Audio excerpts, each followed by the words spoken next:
Subscribe to Color Frames. Gwalior వేదికగా బంగ్లాదేశ్తో జరిగిన తొలి టీ20 మ్యాచ్లో హార్దిక్ పాండ్యా తుఫాన్ ఇన్నింగ్స్ ఆడి టీమిండియాను విజయ తీరాలకు చేర్చాడు. తొలి మ్యాచ్లో గెలిచిన భారత్ 3 మ్యాచ్ల సిరీస్లో 1-0 ఆధిక్యంలో ఉంది. పాండ్యా 39 పరుగులతో అజేయంగా ఇన్నింగ్స్ ఆడాడు. దీంతో పాండ్యా విరాట్ కోహ్లీని అధిగమించాడు. తొలుత బ్యాటింగ్ చేసిన బంగ్లాదేశ్ జట్టు 127 పరుగులు చేసింది. ఈ లక్ష్యాన్ని టీమిండియా 11.5 ఓవర్లలో 3 వికెట్లు కోల్పోయి సాధించింది. పాండ్యా తన అజయ్ ఇన్నింగ్స్లో 5 ఫోర్లు మరియు 2 సిక్సర్లతో 16 బంతులు మాత్రమే ఎదుర్కొన్నాడు. 12వ ఓవర్ 5వ బంతికి పాండ్యా తస్కిన్ అహ్మద్ బౌలింగ్లో సిక్సర్ బాది మ్యాచ్ను గెలిపించాడు. దీంతో అంతర్జాతీయ టీ20లో అత్యధిక సార్లు సిక్సర్లు బాది భారత్ను విజయపదంలో నడిపించిన ఆటగాడిగా నిలిచాడు. హార్దిక్ టీ20లో 5 సార్లు సిక్సర్లు బాది టీమిండియాను గెలిపించాడు.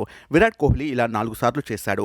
కాగా గతంలో కోహ్లీ, పాండ్యా ఇద్దరూ సంయుక్తంగా నెంబర్ 1లో ఉన్నారు. కోహ్లీ 4 మ్యాచ్ల్లో 6 సిక్సర్లు బాది భారత్ను విజయ తీరాలకు చేర్చాడు. ఇప్పుడు కోహ్లీ టీ20 ఇంటర్నేషనల్కు వీడ్కోలు పలికాడు. ఇక ఈ జాబితాలో మహేందర్ సింగ్ ధోని మరియు రిషబ్ పంత్ సంయుక్తంగా 3వ స్థానంలో ఉన్నారు. వీరు టీ20లో చెరో 3 సార్లు సిక్సర్లు కొట్టి భారత్ను విజయ తీరాలకు చేర్చారు. అయితే ధోని అంతర్జాతీయ క్రికెట్కు వీడ్కోలు పలకగా కోహ్లీ టీ20 కెరీర్కు ఫుల్ స్టాప్ పెట్టాడు. ఇప్పుడు పాండ్యా, పంత్ మధ్య నెంబర్ 1 స్థానం కోసం పోరు సాగనుంది. గ్వాలియర్ మ్యాచ్లో టాస్ గెలిచిన భారత్ కెప్టెన్ సూర్యకుమార్ యాదవ్ ముందుగా బౌలింగ్ ఎంచుకున్నాడు. భారత బౌలర్లు పటిష్ట ప్రదర్శన కనబరిచి బంగ్లాదేశ్ను భారీ స్కోర్ చేసే అవకాశాన్ని ఇవ్వలేదు. బంగ్లాదేశ్ జట్టు 19.5 ఓవర్లలో 127 పరుగులకే కుప్పకూలింది. మెహదీ హసన్ మిరాజ్ అత్యధిక స్కోరు 35 పరుగులు చేసి నాటౌట్గా నిలిచాడు. భారత్ తరపున వరుణ్ చక్రవర్తి, హర్షదీప్ సింగ్ చెరో 3 వికెట్లు తీశారు.